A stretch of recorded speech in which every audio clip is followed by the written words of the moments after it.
अस्सलाम वालेकुम। Blue World City ने बहुत ज़्यादा डेवलपमेंट चार्जेस लगा दिए हैं। अब क्या होगा? ब्लू वर्ड सिटी ने बहुत ज़्यादा डेवलपमेंट चार्जेस लगा दिए हैं, अब क्या होगा ये सवाल है। क्या ये जुल्म है? क्या ये ज़्यादती है? क्या ऐसा होना चाहिए, नहीं होना चाहिए? ये तो यही बातें आज इसके व्लॉग में करते हैं। पहली बात तो मैं बड़ा बाबांगे दोल होके क्लियर कट बता रहा हूँ, ऑन टेबल बता रहा हूँ, किसी को अच्छा लगता है, किसी को बुरा लगता है। If you agree, if you disagree, चाहे आपके दिल को ये बात अच्छी लगे, चाहे आपके दिल को ये बात बुरी लगे, मैं बड़ा क्लियरली बता रहा हूँ। मुझे ब्लू वर्ड सिटी का मैं कोई एडवोकेट नहीं हूँ, ना मुझे उन्होंने हायर किया है, ना मैं उनकी मैनेजमेंट से कभी मिलता हूँ, ना मैं गया हूँ, ना मैं कभी इवेंट्स पे जाता हूँ। मैं ज़्यादातर काम ब्लू वर्ड सिटी में रीसेल का करता हूँ। मेरे पास प्लॉट आते हैं, सेल परचेज करता रहता हूँ, वो मेरा हक है, मैं करूँगा। प्रोजेक्ट मैंने देखा अच्छा लगा, मैं इसमें इन्वेस्टमेंट कंसल्टेंसी भी करता हूँ। मैं ना उनके बहुत करीब हूँ, ना शायद वो मुझे कुछ जानता उनमें से, आई डोंट नो। मुझे आज तक किसी ने मैनेजमेंट से कोई रब्ता नहीं किया, मुझे कोई नहीं जानता, ना मैं उनमें से किसी को जानता, to be very straightforward, ना मेरे कोई ज़ाती ताल्लुकात है। इस डेवलपमेंट चार्जेस में मैं बारहा क्लियरली बता रहा हूँ, ब्लू वर्ड सिटी की मैनेजमेंट का कोई कसूर नहीं। मैं बताऊंगा क्यों। 4 से 5% का कसूर बनता है। 95% अगर आपके पास एक फाइल पड़ी हुई है, 95% उसका कसूर है जिसने ये बेची और बताया नहीं था कि डेवलपमेंट चार्जेस लगेंगे। नंबर 1, 95%। चाहे बड़े से बड़ा यूट्यूबर है, व्लॉगर है, जो मर्जी है, उसने अगर झूठ बोल के चीज़ बेची थी ना कि 7 लाख रुपए की फाइल है, ये 7 लाख का प्लॉट है, उसने बताया नहीं था डेवलपमेंट चार्जेस है, तो उसको जाके पकड़ो मेरे भाई, उसका कसूर है। To be very straightforward, उसने बेची। जिसको पैसे दिए, जिसने बुकिंग करवाई, उसने बेची। नंबर 1 ये बात ध्यान में रख लो। नंबर 2, अगर उसने बताया था डेवलपमेंट चार्जेस होंगे, बट कितने होंगे ये नहीं बताया था, तो अगर तो वो अपनी वीडियोस में बहुत बड़ा स्याड़ा बनता है, तो उसे सबसे पहले पकड़ो, उसे बोलो जब इतने स्याणे बनते हो तो इतने स्याणे, इतनी तुम्हें अकल पहले भी होनी चाहिए थी 5 साल पहले। तब बोल देते जी कि 5 साल बाद या 6 साल बाद पोजेशन मिलेगा, तब की डेवलपमेंट कॉस्ट ये होगी, इन्फ्लेशन कॉस्ट ये होगी, मुल्क में हालात होंगे। क्योंकि स्याणे थे तुम भाई, तुम्हें स्याणापन आता था, तुम बता देते कि इतने लाख डेवलपमेंट चार्जेस लगेंगे। 95% कसूर बेचने वाले का है, अगर उसने आपको बताया नहीं था। नंबर 1।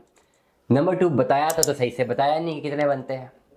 नंबर 3, उसको खुद भी नहीं पता था, ये आपने नहीं पूछे। इस पूरे के पूरे मसले में आपका कसूर है और जो बेच रहा था उसका कसूर है, ये बात ज़हन में रख लें। सोसाइटी ने तो बोला था हम डेवलपमेंट चार्जेस लगाएंगे, कहाँ पे लिखा था कि हम कम से कम डेवलपमेंट चार्जेस लगाए थे? कहा था किसी ने?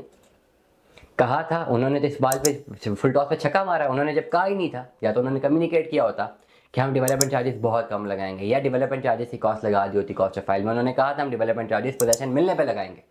अब वो भले 10 लाख भी बना देना, तो मोरली, एथिकली, बिजनेस टर्म्स में उनके ऊपर कोई बात नहीं आती। मैं उनकी कोई एडवोकेसी नहीं कर रहा, लेकिन ओवरऑल अगर मेरी भी सोसाइटी है ना, और मैंने आपको दिए कि बेचो, और मैंने आपको कहा 7 लाख का प्लॉट है, डेवलपमेंट चार्जेस बाद में लगाऊंगा, और आपने खाली लोगों को झूठ बोल बोल के प्लॉट बेचेंगे 7 लाख का प्लॉट है।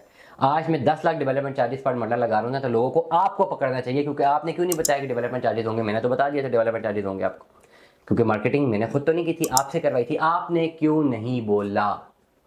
ये सवाल निशान है। तो ओवरऑल इस वक्त मैं कहूँ कि ब्लू वर्ड सिटी में अगर ये जो है ओवरऑल जितना भी हमारे पास ये सुनने को मिला, डेवलपमेंट चार्जेस बहुत ज़्यादा हैं, बहुत ज़्यादा हैं, बहुत ज़्यादा हैं। Technical grounds, moral grounds, ethical grounds, जिस मर्जी ग्राउंड्स की बात करें भाई, जिस मर्जी ग्राउंड की बात करें, कसूर आपका है। 100% कसूर आपका है, क्योंकि आपने क्यों रिटर्न में नहीं लिया अगले से, और बेचने वाले का है। ये आप दोनों ने आपस में जो किया वो किया। सोसाइटी तो हो सकता है 2-2.5 लाख लगाए, हो सकता है 2 साल बाद, 4 साल बाद 6-6 लाख रुपए पर मल्ला डेवलपमेंट चार्जेस लगा दें, लगा देंगे। अब क्या इतने ज़्यादा डेवलपमेंट चार्जेस लगाने चाहिए या नहीं?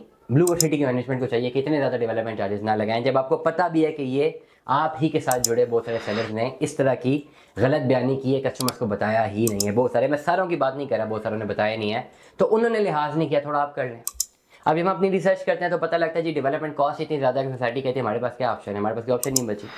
हमने इतने सस्ते पैसों में प्लॉट दिए थे, लोगों ने जिन्होंने टाइमली पैसे भरे, जिनकी टाइमली बैलेटिंग हुई है, चलो उनमें से चंद लोगों हमने प्लॉट दिए। हाँ, बहुत सारे लोगों को प्लॉट नहीं दिए जिन्होंने टाइमली पैसे भरे। ज़्यादातर ये बिकना शुरू हुआ 2020-21 में, ये बात याद रखिएगा। 2016, 17, 18, 19 में बिकना नहीं शुरू हुआ। अब एक बात और है, जिन लोगों ने 2018 की बुकिंग है जिनके पास, उन्होंने किसकी पहले 2020 में जमा कराई है, तो ये जो एक लॉलीपॉप बनाया गया ना कि 2018 की बुकिंग है, इसमें जो है 1,20,000 या 25,000 डेवलपमेंट चार्जेस पर मर रहा है, तो वो नहीं है। क्योंकि अगर फाइल क्लोज 2020 में हुई है, पहले इंस्टॉलमेंट जब जमा हुई है, तब से डेवलपमेंट चार्जेस लगे हैं। तो ऐसे लोग हैं ही नहीं जिनने 2018-19 में जो है इंस्टॉलमेंट देना शुरू की है, सबने 2020 से देना शुरू की हुई है। कोविड के दिनों में, कोविड के बाद ये सोशल मीडिया पे ज़्यादा ब्लू वर्ड सिटी आया था, वहाँ से बनना शुरू हुआ। तो ओवरऑल अब डेवलपमेंट चार्जेस जितने लग गए हैं, ये लग गए हैं, ये हैं। एक्सेप्ट करें ना एक्सेप्ट करें, एग्री करें डिसएग्री करें, ये डेवलपमेंट चार्जेस हैं। हाँ, एक बात है कि जब डेवलपमेंट चार्जेस जमा करा के पोजेशन की तरफ जाते हैं, तो प्लॉट की कॉस्ट उतनी तो है ही है जितने पैसे भरे हैं, ये बात सच है। लेकिन ओवरऑल अगर आप ये कहें कि ब्लू वर्ल्ड सिटी की मैनेजमेंट का कसूर है, मेरी ज़ाती राय है, मेरी ज़ाती राय है, मैं बड़ा क्लियरली बता रहा हूँ, मैं इनमें से किसी को नहीं जानता, किसी एक बंदे का नंबर मेरे फ़ोन में नहीं है, ना मुझसे कोई रब्ता करता है, ना मैंने कभी किसी से किया। लेकिन मैं बड़ा क्लियरली बता रहा हूँ, हक सच की अगर बात करूँ ना, तो कसूर बेचने वाले का है और ख़रीदने वालों का है। इन लोगों को खरीदते वक्त सोचना चाहिए और बेचने वाले को थोड़ा का खुदा का खौफ होना चाहिए कि अगर मैं चीज़ बेच रहा हूँ, कल को 3 लाख डेवलपमेंट चार्जेस लग जाएंगे तो क्या होगा। एटलीस्ट बता दो उसे कि यार 7 लाख तो है, हो सकता है 3 लाख पर मंडा भी लगे, बताओ लेना कि नहीं। अपने कोर्ट से तो बॉल निकालो ना, ये बताते ही नहीं हो। जब बताया ही नहीं है तो डेफिनेटली जो खरीदने वाला है वो कहीं ना कहीं पर कोर्ट कुछ ना कर सके, लेकिन उसके दिल से एक आह ज़रूर निकलेगी। और इन आहों से डरो, क्योंकि ये आह जब अर्श तक जाती है तो बहुत मुश्किल हो जाता है। दुआ में याद रखिएगा, अपना बहुत सारा ख्याल रखिएगा। स्टे ट्यून में 10 अल्लाह हाफ़िज़।